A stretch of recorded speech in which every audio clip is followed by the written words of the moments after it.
Живота на стриминг платформите се оказа доста кратък, след като пиратството се завръща с пълна сила. Беше напълно очаквано. Разбира се, при нас положението е винаги било по-зле, отколкото на Запад. Даже не знам каква е статистика, колко хора в България изобщо плащат за стриминг платформи като Netflix, HBO и други. Като цяло идеята и прилагането на идеята в началото беше доста добро.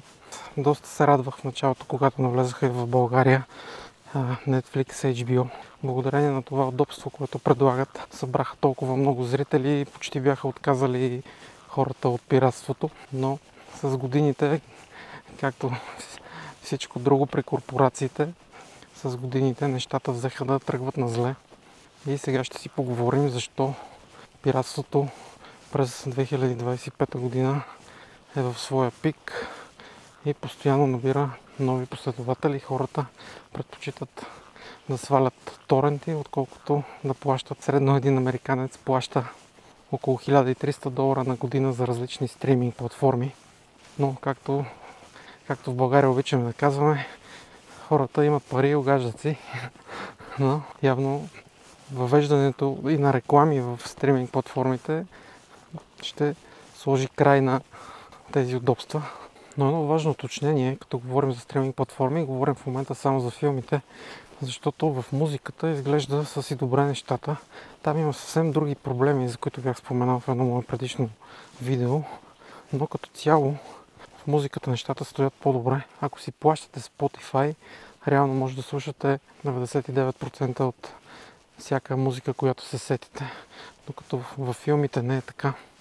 И стриминг платформите в филмите, съдържанието там е доста малко и бих казал въобще незадоволително, особено за България.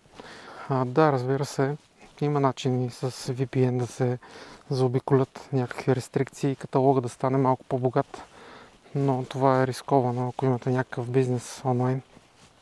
Самото използване на VPN и особено ако нямате отделен компютър за работа, дори да имате, пак е рисковано, защото самото използване на VPN означава, че правите нещо нередно и ако работите с някоя корпорация, примерно там ви следят и може да ви баннат акаунта, примерно в Etsy, Amazon, eBay, ако сте продавачи. Има такива случаи. Така че VPN в някои случаи е рискован, но дори с VPN каталога не е това, което трябва да бъде. Аз почти никога не мога да намеря, въпреки че имаше един момент, в който имах 3 сабскрипшена към Netflix, HBO и Showtime. Не, че ги плащам, разбира се. В сметката в телефона имаше няколко позиции. И в трите се е случвало да не мога да намеря какво да гледам, което само по себе си говори защо се завръща пиратството.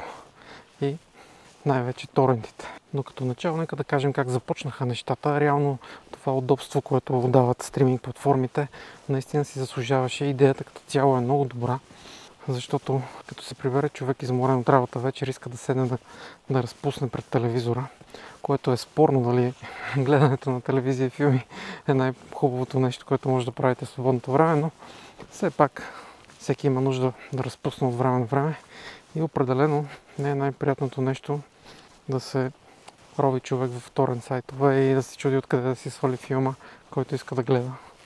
И това удобство да седнеш и да си пуснеш телевизора и веднага с много удобен интерфейс да има начин да си избереш и да си харесаш филм, дори да ти предложат някой хубав филм. Това удобство наистина си оказа своята дума и стриминг платформите, особено на Запад, взеха през годините доста да набират голяма фен база и повечето хора на Запад изобщо забравиха за стримането. Останаха само ентусиастите и хората от държавите, които нямат пари да си огаждат, така да се каже. Дори на Запад нещата взеха през последните години да се обръщат. И доколкото знам, в Америка първото нещо, което ги беше издразнило е, разбира се, увеличаване на цените и най-вече голямата атака от страна на Netflix към споделянето на акаунти.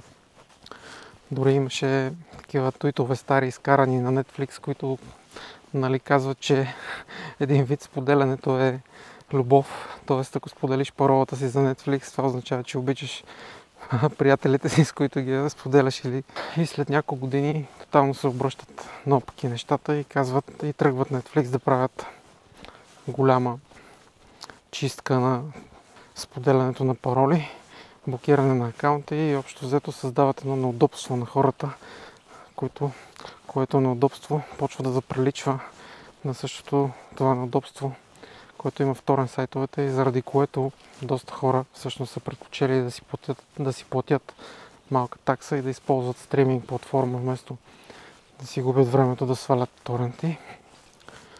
И това е началото, споделянето на акаунтите.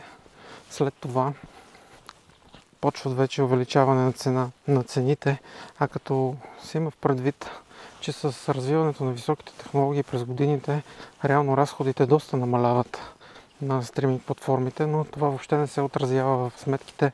Цените, както знаем, растат само нагоре.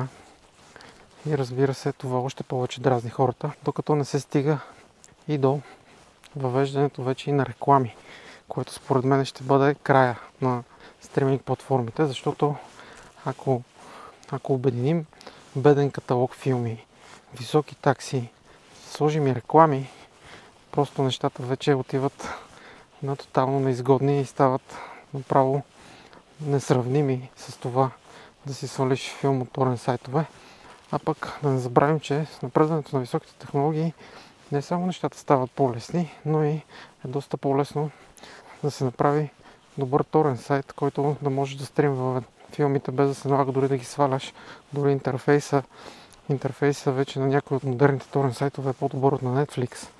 Работи търсачката по-добре. Има всички филми, които искате да гледате.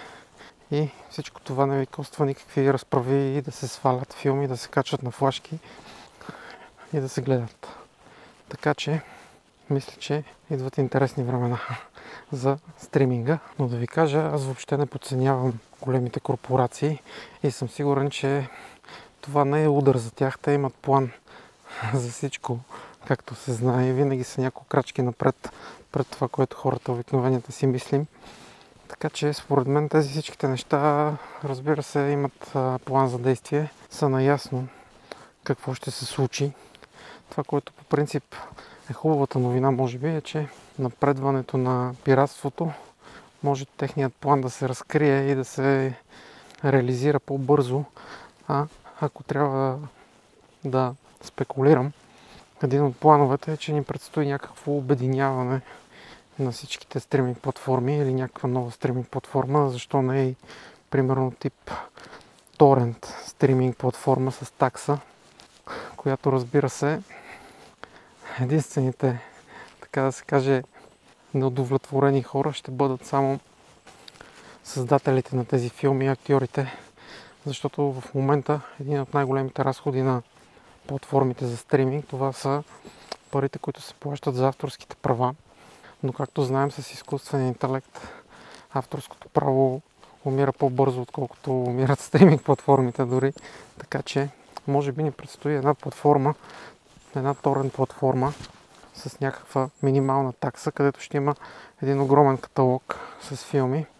Тук виж преправени дори с изкуствен интелект или не знам си как, но имам някакво такова предчувствие за бъдещето и ще се отрежат по-голямата част от разходите за плащане на актьори и на филмови студия и общо взето на създателите. Те и без това повечето големи компании вече са изкупени от големите корпорации и се получава някакъв голям картел, който притежава всичко. И след като този картел притежава вече всичко, може би ще пуснат някакъв каталог. Актьорите могат да дойдат при художниците и да си се оплакваме заедно колко е зле света. Друг голям минус на тези платформи е, че те осъзнаха в даден момент, че трябва да станат като филмови студия и да почнат, освен да предлагат каталог от филми, да създават свои филми, както направиха Netflix с Stranger Things, който съвсем скоро предстои, помежду другото, и нямам търпение да гледам последният сезон. HBO, разбира се, Game of Thrones, Westworld и подобни сериали. Disney с Star Wars, както се знае. Въпреки че аз мога да кажа, че съм изключително заклет Star Wars фен, но разбира се на старите две трилогии. След тях въобще не ме грабва, така че за Disney съм плащал само първия път, когато пуснаха Мандалориана, но дори и него развалиха. Всъщност и Андор гледах и той доста ми хареса първия сезон на Андор. Така всички платформи си направиха собствени франчайзи, така да се нарече, което трябваше да бъде хубаво нещо, но в крайна сметка се оказа, че това е единственото нещо, което си заслужава да се гледа в техния каталог. Особено в България, да ви кажа честно, аз почти нищо друго не гледам, освен тези техни продукции. По HBO съм гледал няколко пъти и Чернобил, който също си е тяхна продукция. И това е. В смисъл, други филми няма почти никакви, които да се гледат гледаеми. Тези дни ми се гледаше, сега съм на вълна изкуствен интелект като цяло и ми се гледаше 2001 Звездна Одисея, мисля, че беше на български филма.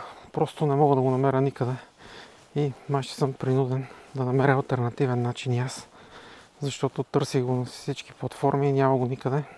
Същото ми се е случвало и с класики като Рамбо, Терминатор. Няма, разбира се, никъде, освен последната серия, която се появява. Даже накрая излиза, че по телевизията има по-интересни неща да се гледат, отколкото по стриминг платформите, което е парадокс. Но, ето, случва се. Само да ви покажа. Есента взима да си отива. Очакваме зимата съвсем скоро. Разбира се, разходките няма да спрат. Нямам търпение малко да се смени настроението на зимно, въпреки че ще ми липсва есента. Изключително приятно е да се разхожда човек в гората през есента. Красиво. Помежду другото, в гората всеки сезон си има своя чар. Лятото, пролета и лятото почват горските плодове, цветята. В разгара на лятото има още някаква хладина в планината и с есента започват, разбира се, големите красоти, на които се наслаждавам сега. А зимата може да се спусне дори с сноуборда през гората. Ще видим тази година дали ще се случи. Но да се върнем на стриминг платформите, какво мислите, че ще се случи? Ще остане ли някоя?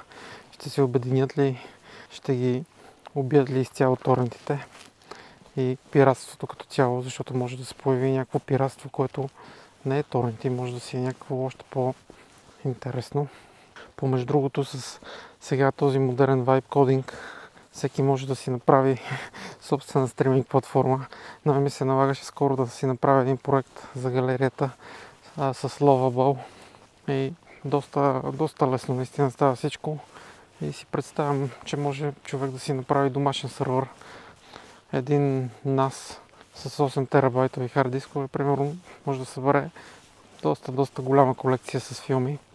И накрая може да се окаже, че въпреки че всичко може да се следи по интернет и така да се прекъснат торент и пиратство, може да стане като през 90-те години, когато се разменяха видеокасетки, само че сега да се разменят със същия размер на 8-10 терабайта хард дискове, на които има пълната филмова колекция. Ето е катеричката. Къде се криеш?